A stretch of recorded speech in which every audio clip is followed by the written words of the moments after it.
तो last lecture में हम लोग पढ़ रहे थे, काफ़ी सारी चीज़ें पढ़ चुके थे।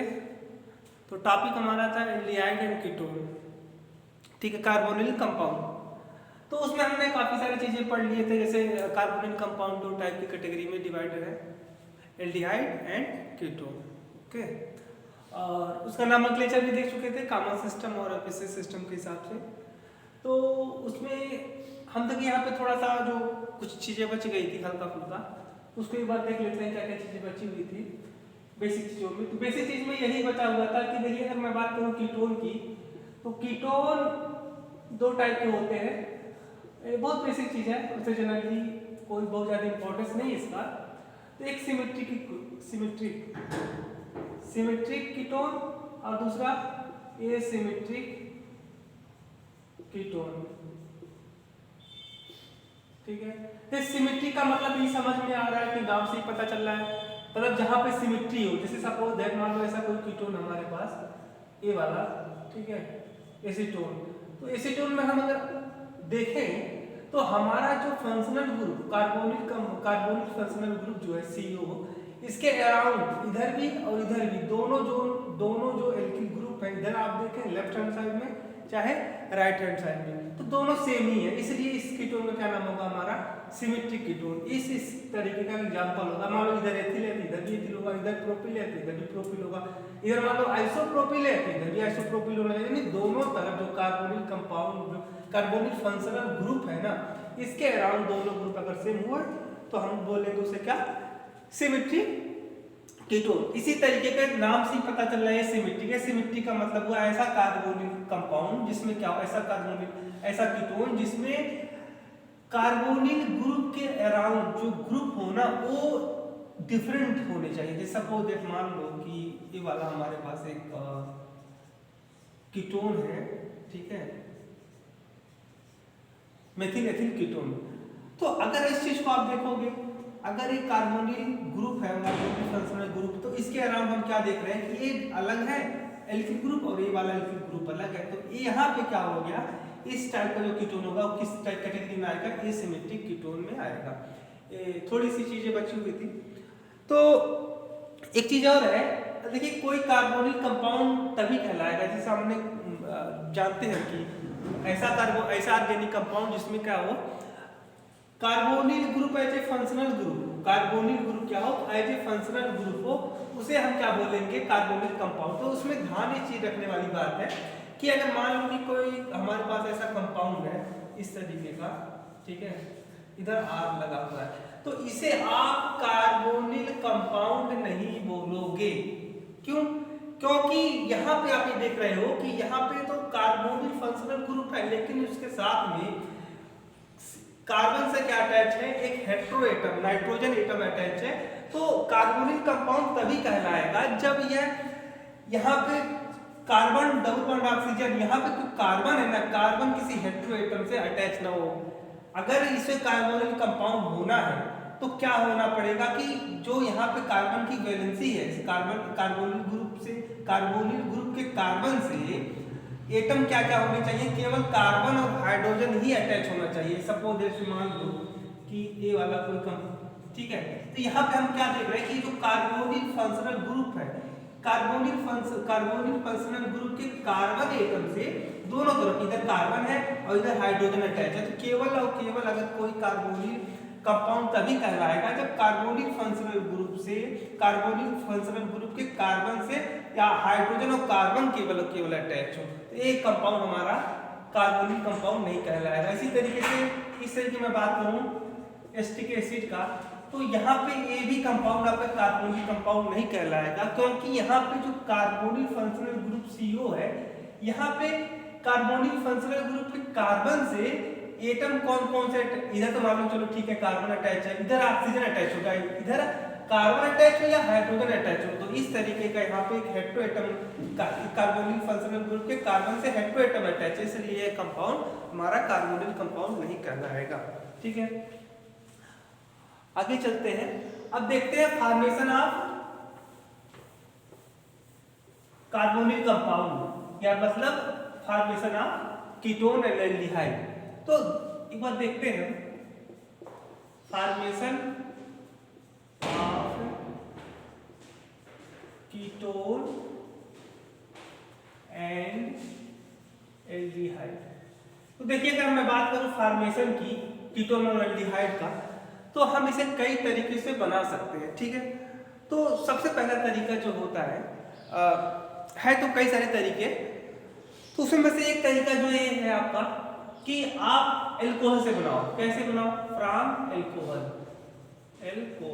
तो एल्कोहल से हम कैसे बनाएंगे कीटोन और एल्डिहाइड, इसको चीज को हम थोड़ा सा देखते हैं। देखिए अगर आप एल्कोहल को ऑक्सीडाइज करते हो, ठीक है, एसिडिक मीडियम में पोटेशियम क्रोम, आप क्या करते हो यहाँ पे ऑक्सीडाइज करते हो, किसी एल्कोहल को ऑक्सीडाइज करते हो K2Cr2O7 पोटेशियम डाइक्रोमेट, ठीक है, in the presence of acidic medium. तो आपको क्या मिलने वाला है यहाँ पे? Alcohol and ketone and aldehyde मिल सकता है आपको, ठीक है। अगर आपने प्राइमरी एल्कोहल लिया, ठीक है, तो आपको एल्डिहाइड मिलेगा। अगर आपने सेकेंडरी एल्कोहल लिया तो क्या मिलेगा? आपको कीटोन मिलेगा। तो कैसे हम इसे प्रिपेयर करेंगे, थोड़ा सा हम इसे देखते हैं। देखिए अगर मैं किसी एल्कोहल को पोटेशियम डाइक्रोमेट के साथ इन एसिडिक मीडियम ऑक्सीडाइज करूं तो क्या मिलने वाला हमें?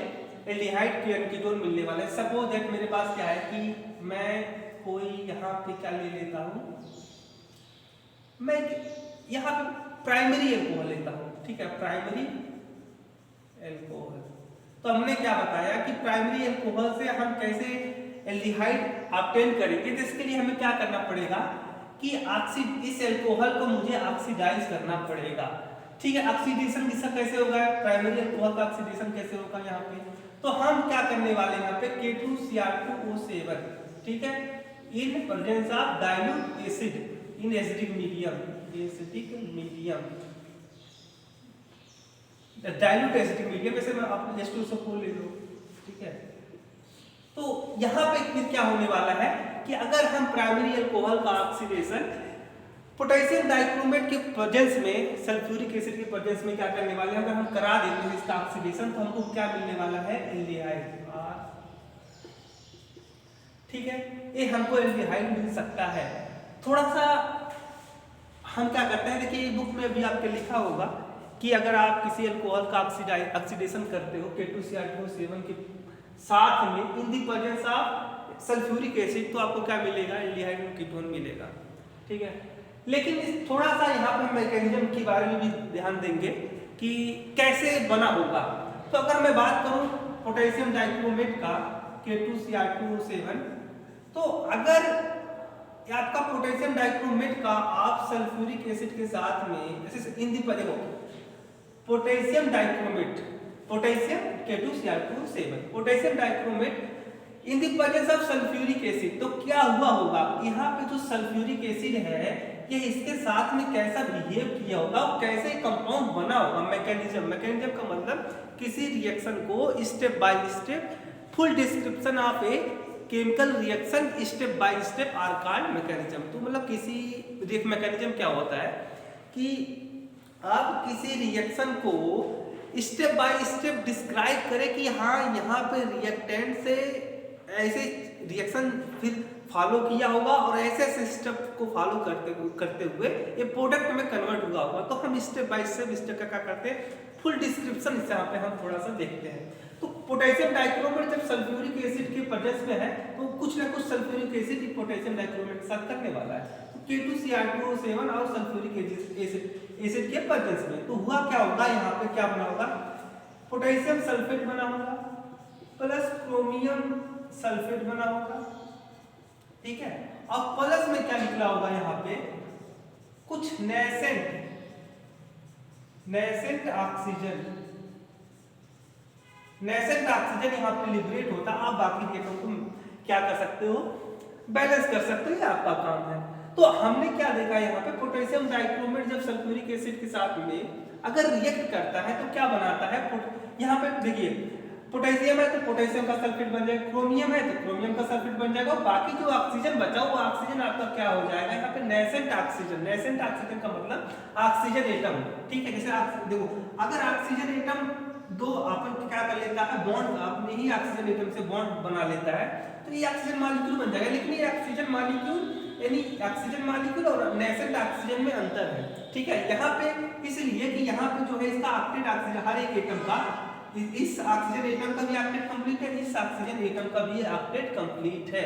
लेकिन नेसेंट ऑक्सीजन में क्या होता है, जैसे ऑक्सीजन एटम ही है, क्या है यहाँ पे ऑक्सीजन एटम है। अगर मैं बात करूँ ऑक्सीजन का तो एटॉमिक नंबर 8 होता है, आप इसका इलेक्ट्रॉनिक कॉन्फ़िगरेशन करते हो तो 26 आएगा, यानी इसके वैलेंस में क्या होने वाला है, 6 इलेक्ट्रॉन होने वाले हैं। तो इस ऑक्सीजन का जो नेसेंट ऑक्सीजन यानी ऑक्सीजन एटम, जिसे आप ऑक्सीजन एटम भी बोल सकते हो, ठीक है। अभी जल्द ही क्या है, फ्रेशली प्रिपेयर्ड हुआ है ऑक्सीजन एटम। तो ऑक्सीजन जो एटम यहाँ पे है, इसका ये क्या है, इसके पास 6 केवल इलेक्ट्रॉन है, इसलिए यह क्या करने वाला है, ऑक्सीजन जो यहाँ पे नेसेंट ऑक्सीजन है, यह आपका इलेक्ट्रॉन का भूखा है, क्योंकि इसका क्या है, ऑक्टेट कंप्लीट नहीं है, ठीक है। और यह ऑक्टेट कंप्लीट करना चाहता है, तो ऑक्टेट कैसे कंप्लीट करेगा ये ऑक्टेट, देखिए अगर ये ऑक्टेट कंप्लीट करना चाहता है, यानी ये इलेक्ट्रॉन को इसे रिक्वायरमेंट है, इलेक्ट्रॉन का भूखा है, तो ये किस तरीके बिहेव करने वाला है, इलेक्ट्रोफाइल की तरह।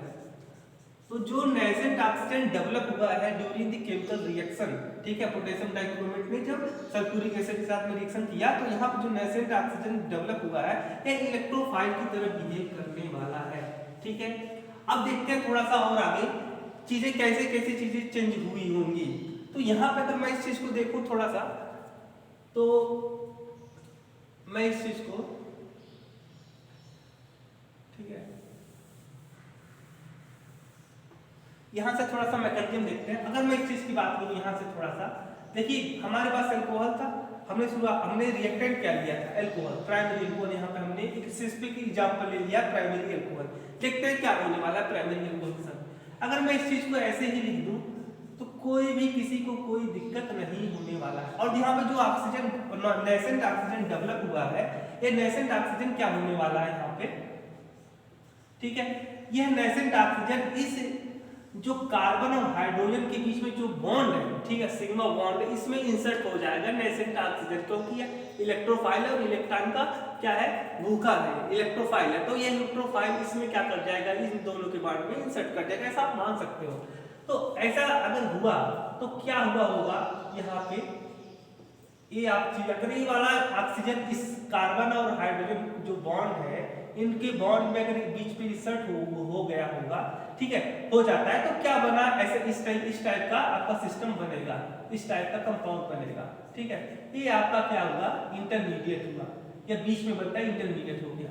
अब आप ये भी जानते हो कि किसी भी कार्बन पे, अगर किसी एक कार्बन पे दो हाइड्रोक्सी ग्रुप, दो OH ग्रुप है, तो दोनों क्या होते हैं, कंपाउंड आपका अनस्टेबल होता है। क्या होता है, अनस्टेबल। अनस्टेबल क्यों होता है, इस टाइप का कंपाउंड अनस्टेबल क्यों होता है, क्योंकि यहाँ पे अगर आप देखोगे तो इस ऑक्सीजन के पास 2 लोन पेयर होते हैं और इस ऑक्सीजन के पास भी 2 लोन पेयर होते हैं। तो यहाँ पे लोन पेयर के बीच में आप जानते हो कि लोन पेयर मतलब इलेक्ट्रॉन डेंसिटी, तो यहाँ पे लोन पेयर इलेक्ट्रॉन इसके ऊपर भी इलेक्ट्रॉन, इसके ऊपर भी इलेक्ट्रॉन, तो इलेक्ट्रॉन के बीच में रिपल्सन होने के कारण वो भी एक ही कार्बन पे, इसलिए बहुत ज्यादा अनस्टेबल हो जाते हैं। जब बहुत ज्यादा अनस्टेबल हो जाते हैं तो किसी न किसी हाइड्रोक्सी ग्रुप को बाहर निकलना पड़ेगा, ठीक है। तो हुआ क्या होगा यहाँ पे, फिर ये इसलिए जब अनस्टेबल है तो अपने आप को चेंज करेगा, यानी ये किसी और चाहता है कि मैं किसी और चीज में कन्वर्ट हो जाऊं। वो कैसे, किसी न किसी हाइड्रोक्सी ग्रुप को बाहर निकलना पड़ेगा, तो किसी को क्या करना पड़ेगा, यहाँ पे हाइड्रोक्सी ग्रुप को बाहर निकलना पड़ेगा। तो ये क्या करता है, ऑक्सीजन इस हाइड्रोजन एटम को कैप्चर करता है, क्यों, क्योंकि इसके पास लोन पेयर है। आप यहाँ पे देखोगे इसके ऊपर पॉजिटिव चार्ज है हाइड्रोजन के ऊपर, क्यों, क्योंकि ऑक्सीजन इज मोर इलेक्ट्रोनेगेटिव, तो हाइड्रोजन के ऊपर क्या आ जाएगा, पॉजिटिव चार्ज आ जाएगा, ठीक है। जो ऑक्सीजन है ये थोड़ा सा हाइड्रोजन की जो यहाँ पे बॉन्डिंग इलेक्ट्रॉन है, ठीक है, इस बॉन्डिंग इलेक्ट्रॉन को अपनी तरफ थोड़ा सा क्या कर लेता है, शिफ्ट कर लेता है, इसके ऊपर पॉजिटिव चार्ज आ जाता है। और ये जो ऑक्सीजन के ऊपर लोन पेयर है, तो यह जब इसके पास लोन पेयर है, इसके पास पॉजिटिव चार्ज है, तो इसके पास जो लोन पेयर है, इलेक्ट्रॉन है, यह इसको क्या करेगा, डोनेट कर देगा हाइड्रोजन को, यानी कैप्चर कर लेगा। तो जब हाइड्रोजन को अपना लोन पेयर ऑक्सीजन देगा तो यह क्या हो जाएगा, तो ये बॉन्ड टूटने लगेगा, और जब बॉन्ड टूटने लगेगा तो बॉन्ड जो है इधर शिफ्ट हो जाएगा, इस तरीके से रिजोनेंस शो करेगा। और जैसे ही अगर मैं बात करूं इस टाइप का, ठीक है, यहाँ पे आप इस चीज को ऐसे भी शो कर सकते हो, ठीक है। ये बॉन्ड टूटने लगा धीरे धीरे, जो ऑक्सीजन और हाइड्रोजन के बीच में बॉन्ड था, ये बॉन्ड ब्रेक होने लगा। इस तरीके से आप शो कर सकते हो। तो यहाँ पे जो क्या हुआ होगा कि ये बॉन्ड धीरे धीरे फॉर्मेशन होने लगा और ये बॉन्ड यहाँ पे धीरे धीरे बनने लगा। देखिए यहाँ पे बॉन्ड धीरे धीरे बनना स्टार्ट होगा, ये बॉन्ड धीरे धीरे टूटना स्टार्ट होगा और यहाँ पे क्या होगा, यहाँ पर भी ये बॉन्ड बनना फॉर्मेशन इनिशिएट हो चुका होगा। तो इस टाइप का आप एक इंटरमीडिएट आपको ट्रांजिशन स्टेट मिलने वाला। फिर उसके बाद क्या हुआ होगा कि जब बॉन्ड कंप्लीटली बन जाएगा, ये बॉन्ड कंप्लीटली ब्रेक हो जाएगा, ये बॉन्ड फॉर्मेशन हो रहा है, यहाँ पे क्या हो रहा है, ब्रेकिंग हो रहा है, यहाँ पे फॉर्मेशन हो रहा है। ओवरऑल कुछ समय बाद आपको क्या हो जाएगा, जो ये आपका ट्रांजिशन स्टेट है, ट्रांजिशन स्टेट, ये ट्रांजिशन स्टेट क्या हुआ होगा कि चेंज हो जाएगा प्रोडक्ट में। देखिए यहाँ पे अगर मैं बात करूँ, अब देखिए यहाँ पे ब्रेक हो रहा होगा तो कंप्लीटली फिर क्या हो जाएगा, कंप्लीटली ब्रेक हो जाएगा और ये जो धीरे धीरे बनना स्टार्ट होगा, फॉर्मेशन स्टार्ट होगा बॉन्ड का, ये क्या हुआ होगा कि बॉन्ड कंप्लीटली बन चुका होगा। इस तरीके का आपको कंपाउंड मिलने वाला है, ठीक है, ओके। हाँ, अब यहाँ पे देखो, अगर ये बॉन्ड कंप्लीटली फॉर्म हो जाता है, बॉन्ड कंप्लीटली ब्रेक हो जाता है, देखो यहाँ पे बॉन्ड टूट चुका है, यहाँ पे बॉन्ड कंप्लीटली फॉर्म हो चुका है, इस तरीके का। तो ऑक्सीजन में आप जानते हो कि दो ही ऑक्सीजन की वैलेंसी दो ही होती है, ठीक है। ऑक्सीजन को दो ही वैलेंसी होती है, दो ही बॉन्ड बनाना चाहता है, लेकिन यहाँ पे आप क्या देख रहे हो कि ट्रिपल बॉन्ड है। तो ट्रिपल बॉन्ड है तो इसलिए क्या यहाँ पे होने वाला है, ऑक्सीजन के ऊपर पॉजिटिव चार्ज होने वाला है, ठीक है। अब इस चीज को बहुत आसानी से चीजों को देख सकते हो। उसके बाद क्या हुआ होगा, यहाँ पे ये बॉन्ड क्या हो जाएगा, कंप्लीटली फिर ब्रेक हो जाएगा, क्योंकि यहाँ पे देखो दो चीजें है ना। एक चीज तो ऐसा है कि यहाँ पे देखिए जब 5 बॉन्ड बन गए ना, 1 2 3 4 5, ठीक है। तो यहाँ पे क्या हुआ होगा, आप इस चीज को अभी कंप्लीटली, यहाँ पे अगर ये बॉन्ड कंप्लीटली ब्रेक हो जाता है तो इस चीज को आपको ऐसे ही रहने दो, रुक जाओ एक मिनट।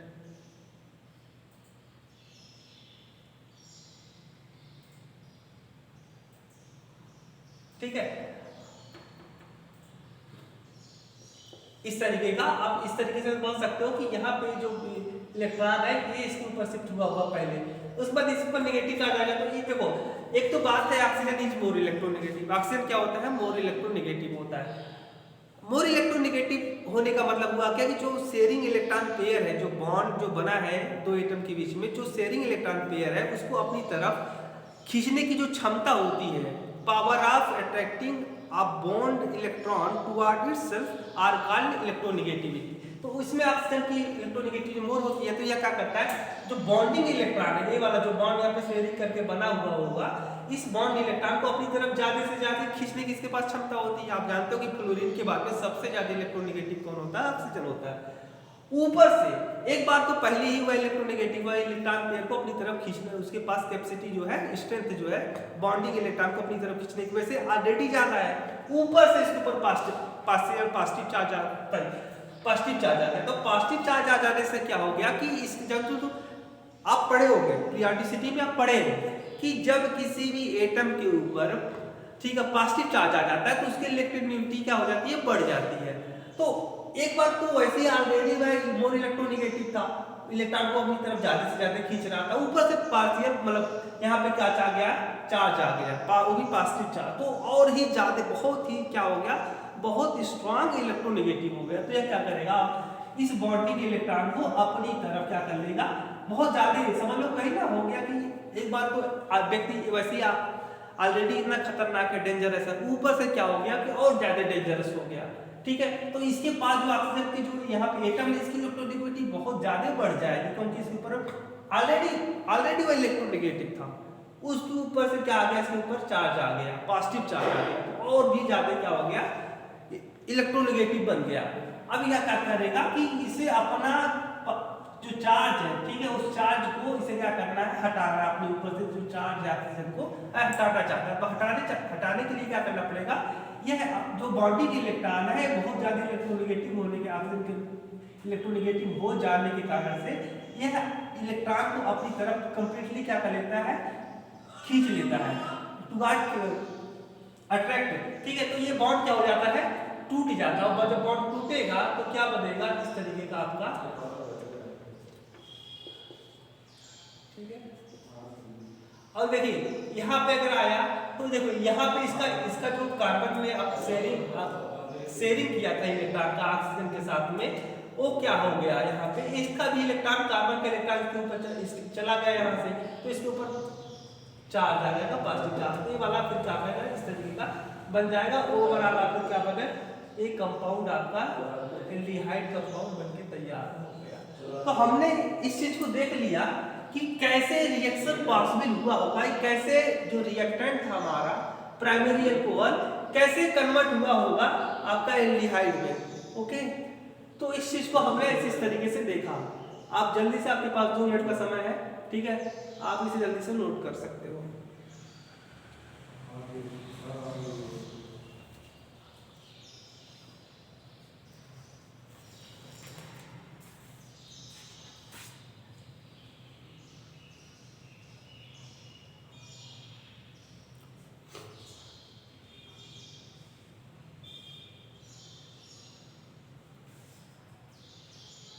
नोट हो गया? बहुत सिंपल सा इसका मैकेनिज्म है, यही है कि जब हम अल्कोहल को K2Cr2O7 के साथ में क्या करते हैं, ऑक्सीडाइज करते हैं इन the presence of sulphuric acid, तो हमको क्या मिलने वाला है, यहाँ पे एल्डिहाइड या कीटोन मिलने वाला है। कब एल्डिहाइड मिलेगा अल्कोहल से और कब मिलेगा आपका कीटोन, इस बात पे डिपेंड करता है कि आपने जो अल्कोहल लिया है वह अल्कोहल प्राइमरी अल्कोहल है कि सेकेंडरी अल्कोहल है कि किसी और टाइप का अल्कोहल है। तो अगर आपने प्राइमरी अल्कोहल लिया है तो आपको प्रोडक्ट के रूप में क्या मिलने वाला है, यहाँ पे एल्डिहाइड मिलेगा। और आपने अगर सेकेंडरी अल्कोहल लिया है तो आपको कीटोन मिलने वाला है।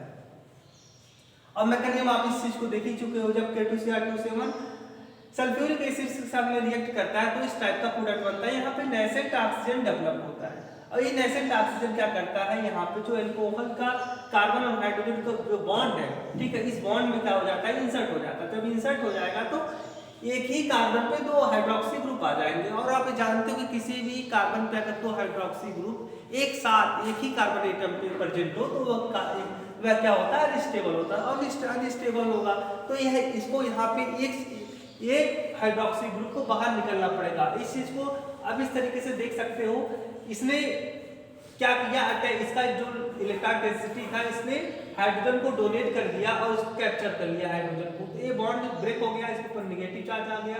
और ये जब इस तरीके का जब सिचुएशन डेवलप हुआ तो ऑक्सीजन के ऊपर पार्शियल चार्ज आ गया, पॉजिटिव चार्ज आ गया। तो बहुत ज्यादा इलेक्ट्रोनेगेटिव होने के कारण यह जो बॉन्डिंग इलेक्ट्रॉन था इसको कंप्लीटली अपनी तरफ क्या कर लिया, अट्रैक्ट कर लिया। और अब क्योंकि यह अपने जो पॉजिटिव चार्ज है, ठीक है, इस पॉजिटिव चार्ज को यह हटाना चाहता है। तो हटाने के लिए क्या करना पड़ेगा, इसको बांड को ब्रेक करना पड़ेगा। और बांड बहुत ज्यादा इलेक्ट्रॉन अपनी तरफ खींच लेने के कारण क्या हुआ कि यहाँ पे जो शेयरिंग पहले शेयरिंग था अब वो शेयरिंग नहीं रह गया। तो ये H2O के फॉर्म में, ये H2O के फॉर्म में बाहर निकल जाएगा, ठीक है, हाइड्रोक्सी ग्रुप। और यहाँ पे क्या होगा, इसके ऊपर चार्ज आ गया, पॉजिटिव चार्ज आ गया, तो वाला यहाँ पे क्या होगा, इनके बीच में पाई बॉन्ड बन जाएगा और बन जाएगा हमारा एल्डिहाइड, ठीक है। ओके, आगे चलते हैं, देखते हैं। अगर मान लो सपोज अब हम कोई स्पेसिफिक एग्जांपल लेते हैं, ठीक है, कोई स्पेसिफिक एग्जांपल लेते हैं। जैसे मान लो कि मैं यहाँ पे, जैसे मान लो कि हमने ले लिया अल्कोहल के तौर पे मेथिल अल्कोहल ले लिया, और इसका हमने क्या किया, ऑक्सीडेशन किया K2Cr2O7 के साथ में इन the presence of sulphuric acid, ठीक है। तो यहाँ पे क्या बनने वाला है, देखिए यहाँ पे जो आपको बनेगा फॉर्मेल्डिहाइड, ये आपको फॉर्मेल्डिहाइड बनने वाला है, ठीक है। अगर इस तरीके से आपने क्या किया कि यहाँ पे एथिल अल्कोहल ले लिया तो क्या बनने वाला है,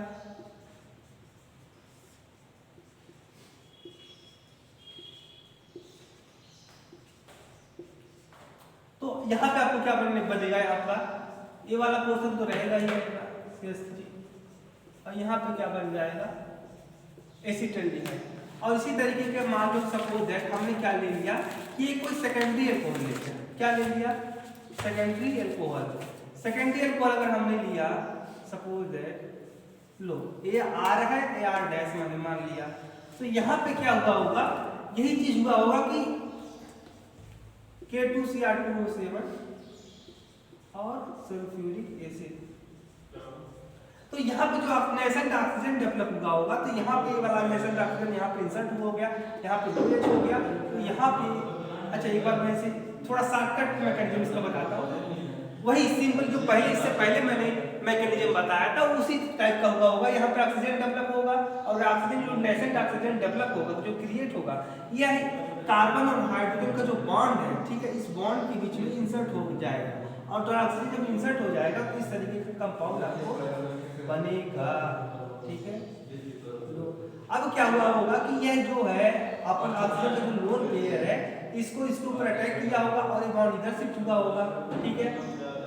और जब ये बॉन्ड इधर शिफ्ट होगा तो क्या हुआ होगा, यहाँ पे देखिए, ये जब इसको इसके ऊपर अटैक करेगा, ये बॉन्ड इस ऑक्सीजन के ऊपर क्या होगा, शिफ्ट हो गया, इसके ऊपर नेगेटिव चार्ज आ गया, ठीक है। और इसके ऊपर क्या आ गया, चार्ज आ गया, क्योंकि 3 बॉन्ड बन गया ऑक्सीजन का। और ये बॉन्ड इधर से निकलेगा, ये बॉन्ड इधर से शिफ्ट होगा, तो इस तरीके का आपको यहाँ पे आप आराम से देख सकते हो। यहाँ पे हमको क्या मिला, कीटोन मिल गया, ठीक है। तो इस टाइप का क्या हो गया, हमने इस चीज को देखा कि अगर प्राइमरी अल्कोहल होगा, क्या होगा, प्राइमरी अल्कोहल है तो हमको मिलेगा एल्डिहाइड। अगर सेकेंडरी अल्कोहल है तो आपको क्या मिलने वाला है, ठीक है। इस टाइप के चीजें आप देख सकते हो। टर्सरी अल्कोहल इस टाइप के रिएक्शन को शो नहीं करता है, ठीक है। Tertiary alcohol no reaction,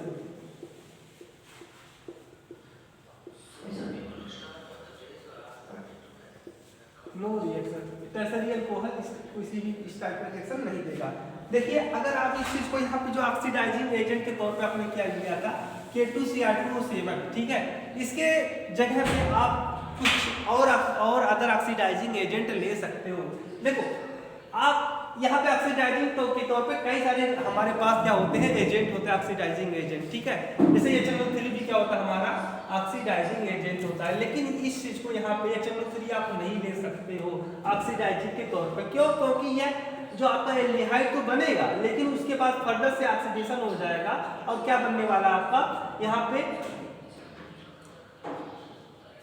carboxylic acid आपका कन्वर्ट हो जाएगा। ये रिएक्शन यहाँ तक केवल, ये रिएक्शन यहाँ से चलेगी, यहाँ तक तो आएगी, इसके आगे भी चली जाएगी रिएक्शन, और इस टाइप का आपका क्या बन जाएगा, कार्बोक्सिलिक एसिड बन जाएगा। तो ये रिएक्शन हम कीटोन या एल्डिहाइड के फॉर्मेशन करने के लिए ये ऑक्सीडाइजिंग के तौर पे, एजेंट के तौर पे HNO3 को नहीं ले सकते हैं, ठीक है।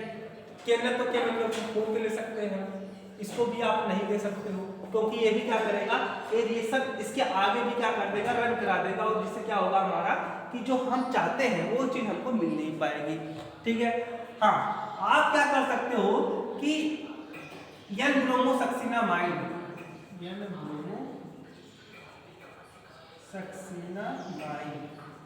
N-ब्रोमोसक्सिनामाइड आप क्या कर सकते हो, ऑक्सीडाइजिंग एजेंट के तौर पे आप ले सकते हो, कोई दिक्कत नहीं होगा।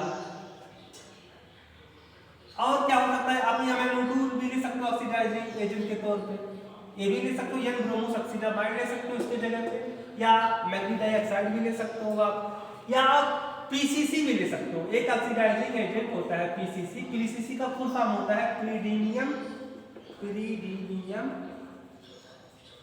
क्रोमिल क्लोराइड, ठीक है, इस तरीके का।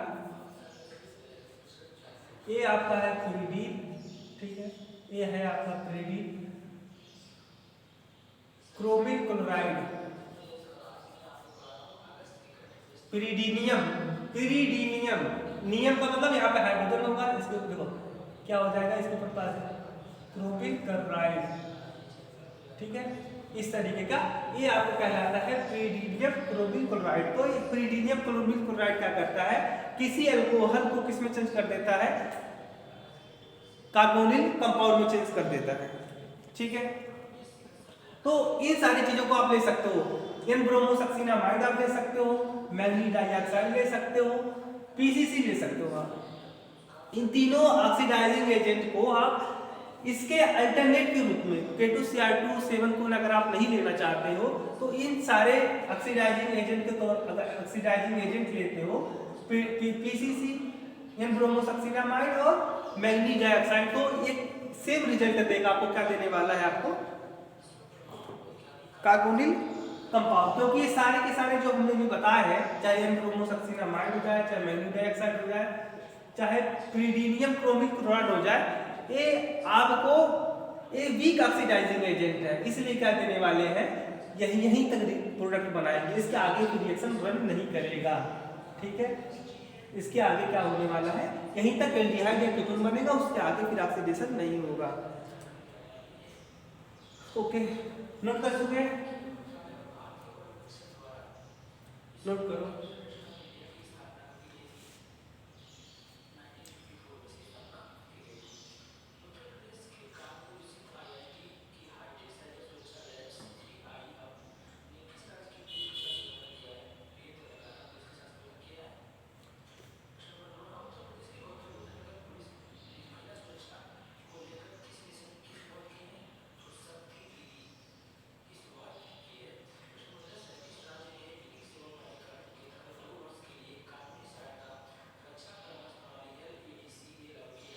ओके, हो चुका, चलो आगे चलते हैं।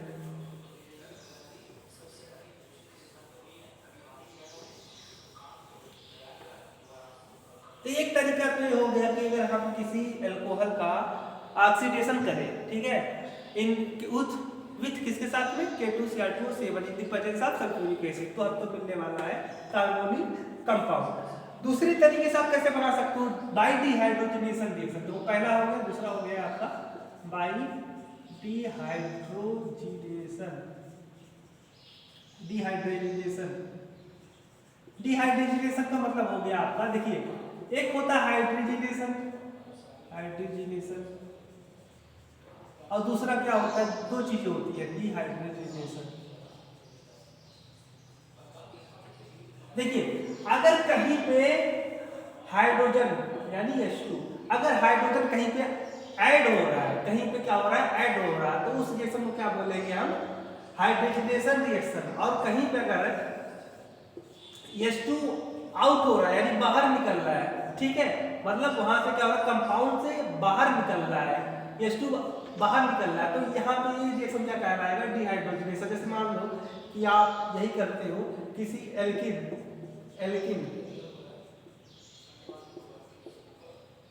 ठीक है, किसी एल्किन पर आप H2 का एडिशन करते हो इन द प्रेजेंस ऑफ प्लेटिनम और प्लेटियम, ठीक है, प्लेटिनम और प्लेटियम, तो होता क्या है, यहाँ पे जो डबल बॉन्ड है अनसैचुरेटेड कंपाउंड है, इस सैचुरेटेड कंपाउंड में चेंज हो जाता है इस तरीके का। ठीक है, ये इस तरीके का, आप इस तरीके से आप यहाँ पे इस तरीके से लिख सकते हो, ये वाला यहाँ पे ऐड हो जाएगा, ये वाला यहाँ पे ऐड हो जाएगा, आपका क्या बन जाएगा, सैचुरेटेड एलिफेटिक हाइड्रोकार्बन। ठीक है, तो ये क्या होगा, अगर यहाँ पे H2 का क्या हो रहा है, एडिशन हो रहा है, H2 का क्या हो रहा है, एडिशन, तो यहाँ पे ये रिएक्शन क्या कहलाएगा, हाइड्रोजनेशन कहलाएगा।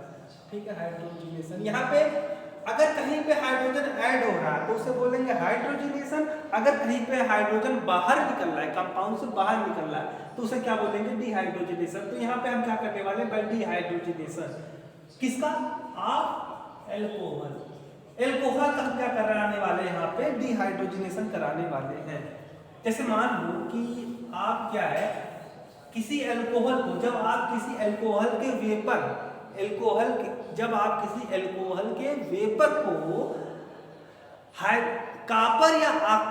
कापर और सिल्वर, ठीक है, के ऊपर क्या करते हो, आप उसे प्रवाहित करते हो, कापर। और जब आप किसी अल्कोहल के वेपर, जैसे मान लो कि हमारे पास कोई अल्कोहल है, ठीक है, अल्कोहल का वेपर एक गैसियस स्टेट में, इसको इतना गर्म करो अल्कोहल को कि किसमें चेंज हो जाए, वेपर स्टेट में चेंज हो जाए, गैसियस स्टेट में चेंज हो जाए। और जब इसे आप किसी अल्कोहल के वेपर को,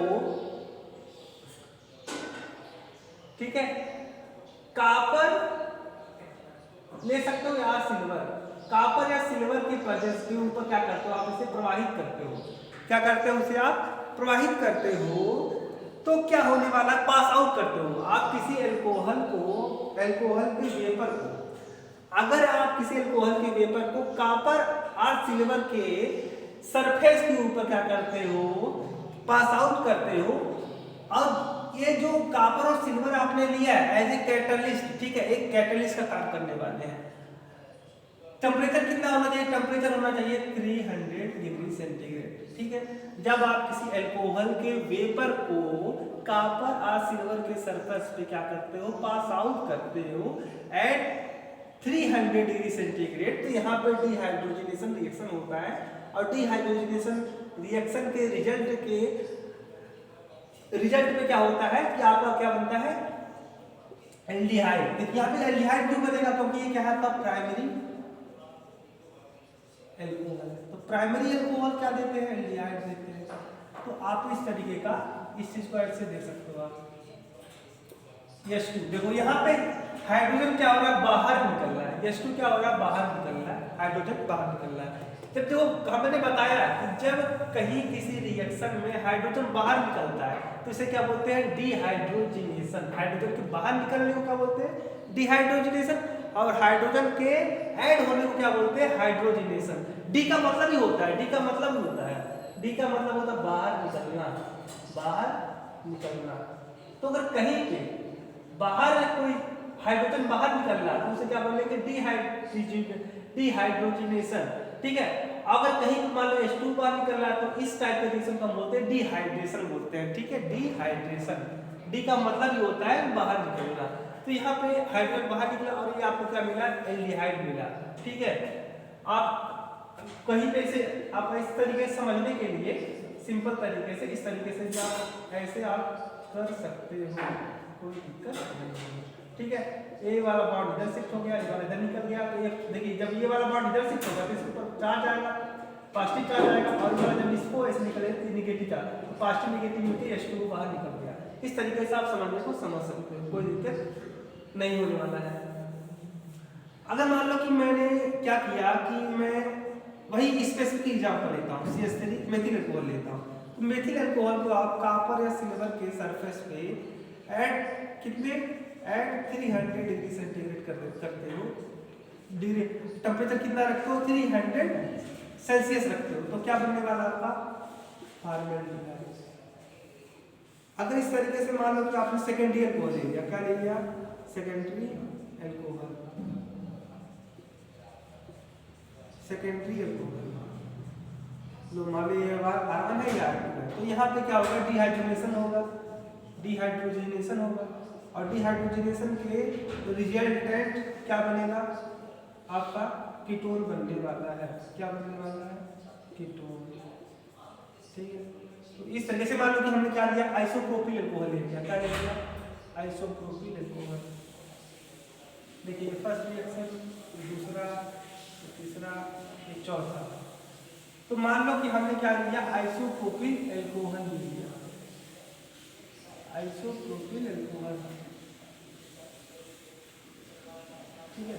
तो यहाँ पे यही एसीटोन बनने वाला है, क्या बनने वाला है, एसीटोन। देखिए ए वाला सब बाहर निकल गया,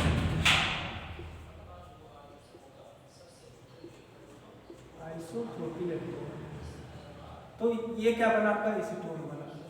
तो इस तरीके का आपको कोई भी अगर सिचुएशन दे दी जाए, कोई भी अल्कोहल आपको बना के दे दिया जाए, तो प्रोडक्ट आपसे पूछे भाई जब डिहाइड्रेशन रिएक्शन के रिजल्टेंट क्या प्रोडक्ट बनेगा, आपसे कोई पूछे तो आप इस तरीके से क्या कर सकते हो। आप इस चीज को ध्यान रखना है कि अगर प्राइमरी अल्कोहल हुआ तो आपको क्या प्रोडक्ट बनने वाला है, आपका एल्डिहाइड बनने वाला है। अगर सेकेंडरी अल्कोहल हुआ तो कीटोन बनने वाला है। तो इस तरीके के रिएक्शन को आप इस तरीके से समझ सकते हो। नोट करो जल्दी, क्या नोट करना है, वो सिंपल ही है, सिंपल है।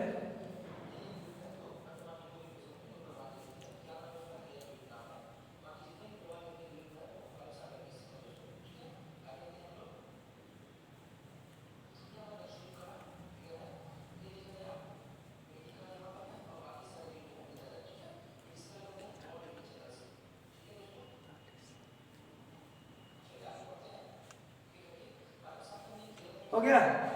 एक रिएक्शन और देख लेते हैं, अभी हमारे पास समय बचा है।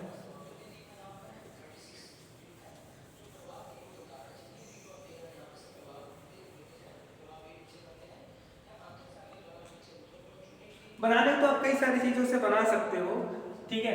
अगर हम बात करें ग्रिग्नार्ड रीजेंट से कैसे हम बनाएंगे, from Grignard reagent, from Grignard reagent, Grignard reagent से हम कैसे कार्बोनिल कंपाउंड बनाएंगे, यानी एल्डिहाइड और कीटोन कैसे बनाने वाले ग्रिग्नार्ड रीजेंट से। तो ग्रिग्नार्ड रीजेंट का जो जनरल फार्मूला होता है आप भी जानते हो, क्या होता है जनरल फार्मूला? जनरल फार्मूला किसी ग्रिग्नार्ड रीजेंट का RMgX होता है। RMgX, X क्या होता है यहाँ पे? हाइड्रोजन होता है, ठीक है। R क्या होता है आपका एल्किल ग्रुप होता है, एल्किल ग्रुप। अब मैग्नीशियम आप जानते हो। तो अगर मान लो कि हमको ग्रिग्नार्ड रीजेंट के हेल्प से क्या करना है, हमको कार्बोनिल कंपाउंड प्रिपेयर करना है, ठीक है। तो आपको क्या करना पड़ेगा, अगर आप किसी ग्रिग्नार्ड रीजेंट का क्या कर दो, किन कंपाउंड से आप जैसे आपको क्या एल्किल है, एल्किल साइनाइड, एल्किल साइनाइड से आप बना सकते हो। अगर एल्किल साइनाइड का आप ग्रिग्नार्ड रीजेंट के साथ रिएक्शन कराने वाले हो, उसके बाद हाइड्रोलिसिस कराओगे तो क्या मिल जाएगा, हम क्या मिलने वाला है यहाँ पे आपको कार्बोनिल कंपाउंड मिल सकता है आपको। दूसरा क्या है, आप एस्टर किसी एस्टर का रिएक्शन ग्रिग्नार्ड रीजेंट के साथ में करा दो तो भी आपको क्या मिलने वाला है, कार्बोनिल कंपाउंड मिल सकता है आपको। फिर और क्या तीन चीजों से, एसिड हाइलाइड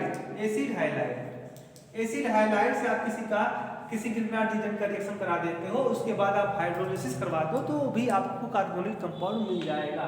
तो एक मतलब यहाँ पे स्टेप बाय स्टेप देखते हैं। सबसे पहले हम देखते हैं कि एल्किल साइनाइड से हम कैसे कार्बोनिल कंपाउंड ऑब्टेन करेंगे। तो हो गया, ओके चलो तो देख लेते हैं थोड़ा सा।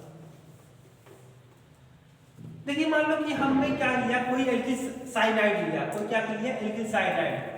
तो साइनाइड का जानते हो, साइनाइड ऐसा कोई कंपाउंड जिसमें क्या होता हो, साइनाइड एक फंक्शनल ग्रुप होता है, उसे क्या बोलते हैं, एल्किल साइनाइड, CH, ठीक है। इसका नाम होता है साइनाइड। तो एल्किल का मतलब यहाँ पे R अटैच होगा, तो इस तरीके का कंपाउंड क्या बोलेंगे आप, एल्किल साइनाइड बोलोगे। तो मान लो कि हमारे पास एक कोई सबसे पहले मैं ऐसा साइनाइड लेता हूं जो सबसे सिंपलेस्ट साइनाइड हो। जैसे मान लो कि हाइड्रोजन साइनाइड हमारे पास क्या है, हाइड्रोजन साइनाइड। अब मैंने इसका थोड़ा लॉन्ग करके इसका स्ट्रक्चर मैंने लिखा है, तो इसका क्या नाम है, हाइड्रोजन साइनाइड। अब देखना आपको ये है कि हाइड्रोजन साइनाइड से हम कैसे एल्डिहाइड ऑब्टेन करेंगे। तो हमने क्या कहा कि आप जब किसी साइनाइड कंपाउंड का किससे रिएक्शन कराने वाला हो, यहाँ पे आप ग्रिग्नार्ड रीजेंट मतलब मान लो कि सिंपली यहाँ पे मैं जनरल फार्मूला लेता हूँ, कोई स्पेसिफिक नहीं लेता हूँ यार, MgX होता है। अब क्या होने वाला है यहाँ पे, कैसे आप ऑब्टेन करोगे, तो इस चीज को आप ऐसे देख सकते हो कि देखिए ग्रिग्नार्ड रीजेंट है तो मैग्नीशियम है, मैग्नीशियम मेटल है। आप जानते हो कि यहाँ पे एल्किल ग्रुप है, क्या है R, क्या है यहाँ पे एल्किल ग्रुप। अब एल्किल ग्रुप में देखो एल्किल ग्रुप के किस एटम से मैग्नीशियम जुड़ा हुआ है, तो कार्बन से। तो carbon is more electronegative than magnesium. तो मैग्नीशियम के ऊपर क्या चार्ज आने वाला है, यहाँ पे पॉजिटिव चार्ज आने वाला है, और यहाँ पे क्या आने वाला है, नेगेटिव चार्ज। इस तरीके के कंपाउंड आप ऐसे आप इस चीज को कंसीडर कर सकते हो, यही होता भी है। सपोज दैट मान लो कि कोई दिक्कत नहीं है, यहाँ पे मान लो कि इस तरीके से आप भी शो कर सकते हो, कोई दिक्कत नहीं।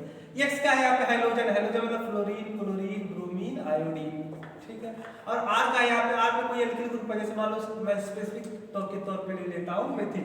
तो मेथिल अगर सपोज मेथिल है तो इस जो कार्बन है, कार्बन और मैग्नीशियम का आप अगर इलेक्ट्रोनेगेटिविटी देखोगे तो कार्बन की इलेक्ट्रोनेगेटिविटी मैग्नीशियम से काफी ज्यादा होती है। तो जब काफी ज्यादा होगी तो ये जो बॉन्डिंग इलेक्ट्रॉन है, बॉन्डिंग इलेक्ट्रॉन को क्या करेगा, कार्बन अपनी तरफ खींच लेगा बहुत ज्यादा। तो अगर अपनी तरफ खींच लेगा तो कार्बन के ऊपर इलेक्ट्रॉन डेंसिटी बढ़ जाएगी। तो जिसके ऊपर इलेक्ट्रॉन डेंसिटी बढ़ती है उसके ऊपर कैसा चार्ज आता है, नेगेटिव चार्ज। और जिसके ऊपर घटी रहती है उसके ऊपर क्या होता है, पॉजिटिव चार्ज होता है। तो इसी तरीके से इसके ऊपर भी नेगेटिव चार्ज होता है, यहाँ पे 2 पॉजिटिव चार्ज होता है। ओवरऑल इस तरीके से आप कंसीडर कर सकते हो, ये चीजें सही है। अब देखते हैं कि देखो अगर मैं बात करूं साइनाइड में, हाइड्रोजन साइनाइड में, तो यहाँ पे देखो नाइट्रोजन है और वो भी नाइट्रोजन कार्बन से ट्रिपल बॉन्ड द्वारा जुड़ा हुआ है। नाइट्रोजन तो ऑलरेडी आप जानते हो क्या होता है, मोर इलेक्ट्रोनेगेटिव होता है। सबसे ज्यादा इलेक्ट्रोनेगेटिव फ्लोरीन होता है, उसके बाद ऑक्सीजन, उसके बाद नाइट्रोजन, और नाइट्रोजन के अबाउट इक्वल क्या होता है, क्लोरीन का होता है। तो नाइट्रोजन का इलेक्ट्रोनेगेटिविटी कार्बन से ज्यादा है, तो ये जो यहाँ पे क्या है, शेयरिंग इलेक्ट्रॉन पेयर है, नाइट्रोजन अपनी तरफ ज्यादा थोड़ा सा क्या हुआ कि अट्रैक्ट किया हुआ, पुल किया हुआ, खींचा हुआ है। तो यहाँ पे क्या हुआ, नाइट्रोजन की तरफ में इलेक्ट्रॉन डेंसिटी ऑलरेडी ज्यादा। ऊपर से क्या है, एक तो नाइट्रोजन मोर इलेक्ट्रोनेगेटिव, ऊपर से क्या है यहाँ पे नाइट्रोजन ट्रिपल बॉन्ड से जुड़ा है। नाइट्रोजन किस टाइप का है, यहाँ पे आपका यहाँ पे इस तरीके से देखो तो sp हाइब्रिडाइज है, यानी नाइट्रोजन के कैरेक्टर क्या हो गई यहाँ पे, नाइट्रोजन sp हाइब्रिडाइज है, तो इलेक्ट्रोनेगेटिविटी और भी ज्यादा बढ़ गई, क्योंकि नाइट्रोजन के जो sp हाइब्रिडाइजेशन गैस की कैरेक्टर यहाँ पे 50% है। तो ओवरऑल क्या होगा यहाँ पे ना कि नाइट्रोजन की इलेक्ट्रोनेगेटिविटी काफी बढ़ गई। तो यहाँ पे क्या होने वाला है, इसके ऊपर नेगेटिव पार्शियल नेगेटिव चार्ज आ जाएगा, क्योंकि नाइट्रोजन की इलेक्ट्रोनेगेटिविटी ज्यादा है, तो यह क्या करेगा, बॉन्डिंग इलेक्ट्रॉन को अपनी तरफ शिफ्ट कर लेगा। तो इसकी इलेक्ट्रॉन डेंसिटी नाइट्रोजन पे क्या हो जाएगा, इलेक्ट्रॉन डेंसिटी बढ़ जाएगा, यानी इलेक्ट्रॉन डेंसिटी की एक्सेस हो जाएगा, तो पार्शियल नेगेटिव चार्ज, उसके ऊपर पार्शियल पॉजिटिव चार्ज, ऐसा आप कंसीडर कर सकते हो। तो देखो इसके ऊपर पार्शियल पॉजिटिव चार्ज और इसके ऊपर नेगेटिव चार्ज। तो आप जानते हो कि नेगेटिव और पॉजिटिव बीच में क्या होता है, अट्रैक्शन होता है। क्या होता है, अट्रैक्शन। तो यह क्या है, देखो इसके ऊपर पार्शियल पॉजिटिव चार्ज है, तो ये इलेक्ट्रोफाइल की तरह बिहेव करने वाला है, इलेक्ट्रॉन का भूखा है, ठीक है, ये ढूंढ रहा है कि मुझे कोई इलेक्ट्रॉन देने वाला मिल जाए, ठीक है। तो यहाँ पे ये भी चाहता है, जो एल्किल ग्रुप क्या इसके ऊपर नेगेटिव चार्ज है, यह चाहता है कि मेरा इलेक्ट्रॉन डेंसिटी मेरे ऊपर क्या हो जाए, थोड़ी कम हो जाए, ताकि मेरे ऊपर जो नेगेटिव चार्ज है वो मेरे ऊपर से नेगेटिव चार्ज हट जाए। क्योंकि आप जानते हो कि जो न्यूट्रल स्पीसीज होते हैं वो मोर स्टेबल होते हैं देन चार्ज स्पीसीज से, ठीक है। तो ये चार्ज स्पीसीज है, कैसा बनना चाहता है, न्यूट्रल बनना चाहता है, ये भी न्यूट्रल बनना चाहता है। तो न्यूट्रल बनने के लिए इसे अपने इलेक्ट्रॉन डेंसिटी को कम करना पड़ेगा, यानी किसी को क्या करना पड़ेगा, अपनी इलेक्ट्रॉन डेंसिटी देनी पड़ेगी, और इसकी इलेक्ट्रॉन डेंसिटी का मैं किसी से इलेक्ट्रॉन डेंसिटी लेनी पड़ेगी। तो जैसे ही देखो अब जानते हो कि जहां पे पॉजिटिव और नेगेटिव चार्ज होते हैं वहां पे क्या होता है, अट्रैक्शन होता है। तो यही क्या करेगा, इसके ऊपर अटैक कर देगा, इस कार्बन के ऊपर। क्यों, क्योंकि कार्बन को इसको डिमांड है इलेक्ट्रॉन का, और इसे इलेक्ट्रॉन का देना है। तो जैसे ही ये मौका देखा, जैसे ही एल्किल ग्रुप देखा कि यहाँ पे कोई इलेक्ट्रॉन लेने वाला है, कोई इलेक्ट्रॉन मांग रहा है, तो वैसे ही अट्रैक्शन होगा और क्या करेगा, एल्किल ग्रुप इसके ऊपर अटैक कर देगा।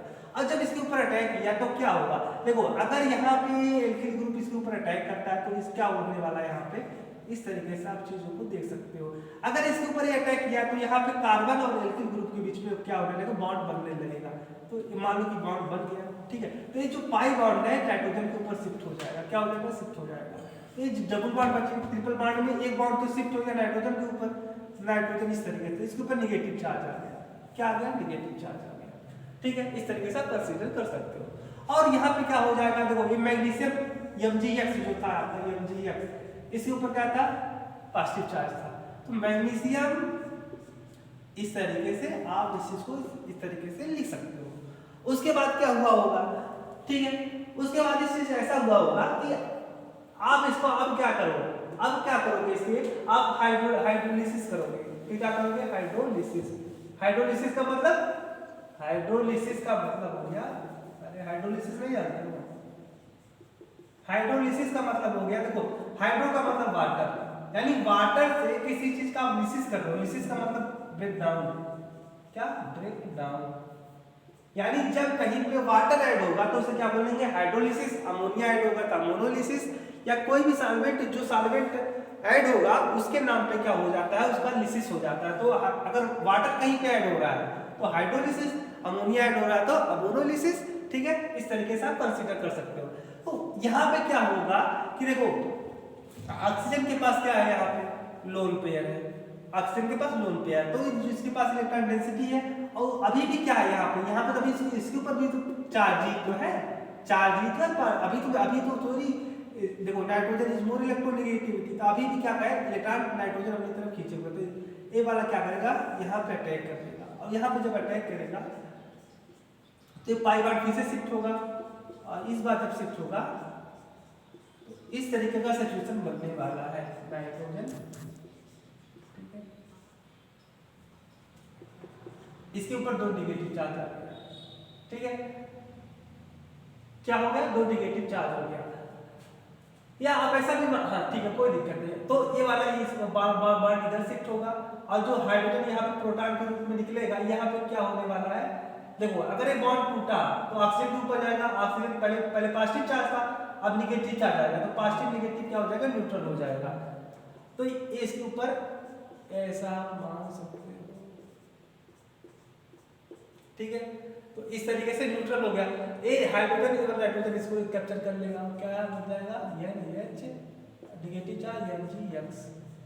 ठीक है, तो आगे हमें थोड़ा सा मिटा देता हूँ, इस तरीके का बच जाएगा। ठीक है, अब फिर क्या होगा, फिर क्या करेगा, नाइट्रोजन के ऊपर नेगेटिव चार्ज है तो नेगेटिव चार्ज इसके ऊपर अटैक करेगा हाइड्रोजन के ऊपर, क्योंकि इसके ऊपर पॉजिटिव चार्ज है। तो जब इसके ऊपर अटैक करेगा तो बॉन्ड इधर ब्रेक होगा। ठीक है, तो ऑक्सीजन के ऊपर नेगेटिव चार्ज आ गया, क्योंकि बॉन्ड, ये जो बॉन्डिंग इलेक्ट्रॉन था, बॉन्ड इलेक्ट्रॉन था, ये ऑक्सीजन के ऊपर शिफ्ट हो गया, तो यहाँ पे नेगेटिव चार्ज। और यहाँ पे क्या आ गया आपका, देखो एक हाइड्रोजन पहले से था और फिर दूसरा वाला कैप्चर कर लिया, तो इस तरीके का बन जाएगा। ठीक है, अब क्या होगा, ये वाला जब बॉन्ड फिर से इधर शिफ्ट होगा तो नाइट्रोजन ये NH2 के फॉर्म में क्या बाहर निकल जाएगा, NH2, इस तरीके का कंपाउंड आपको मिलेगा। ठीक है, और जो NH2 निकला है, NH2 पे नेगेटिव चार्ज आएगा और MgX है ऊपर से। ठीक है, इसको तो पॉजिटिव नेगेटिव आयनिक कंपाउंड बन जाएगा, ये अलग अपना बाय प्रोडक्ट हो गया। हमारे पास मेन प्रोडक्ट क्या बना, हमारे पास यहाँ पर देख सकते हो कि CHO, यानी आपको क्या बना, यहाँ पे एल्डिहाइड बना, क्या बना, एल्डिहाइड। तो इस तरीके से आप चीजों को देख सकते हो। अगर मान लो सपोज दैट यहाँ पे हाइड्रोजन साइनाइड लेकर के ना लेकर के आप क्या ले रहे हो, एल्किल साइनाइड ले रहे हो, इस तरीके का। तो ये मैकेनिज्म वैसे ही चलेगा जैसे हमने पहले बता दिया। आप यहाँ पे अगर गिरनार्ड रीजन से रिएक्शन कराते हो और देन क्या करते हो, आप हाइड्रोलिसिस करते हो, क्या करते हो, हाइड्रोलिसिस करते हो, तो क्या आपको बनेगा, यहाँ पे आप कीटोन बनेगा, क्या बनेगा, कीटोन। तो मतलब अगर आपने हाइड्रोजन साइनाइड लिया एज ए रिएक्टेंट तो आपको एल्डिहाइड मिलेगा, अगर आपने क्या लिया, एल्किल साइनाइड लिया तो क्या मिलने वाला है, आपको कीटोन मिलने वाला है। तो इस तरीके का हमने फॉर्मेशन देखे काफी चीजों से। एक तो हमने अल्कोहल से देखा, फिर क्या देखा हमने, कैसे हम ग्रिग्नार्ड रीजन के हेल्प से किसी एल्डिहाइड या कीटोन का फॉर्मेशन करने वाले हैं, तो मैकेनिज्म को भी हमने डिस्क्राइब कर दिया। ओके, तो कल मिलते हैं अपने अगले लेक्चर के साथ में। Thank you.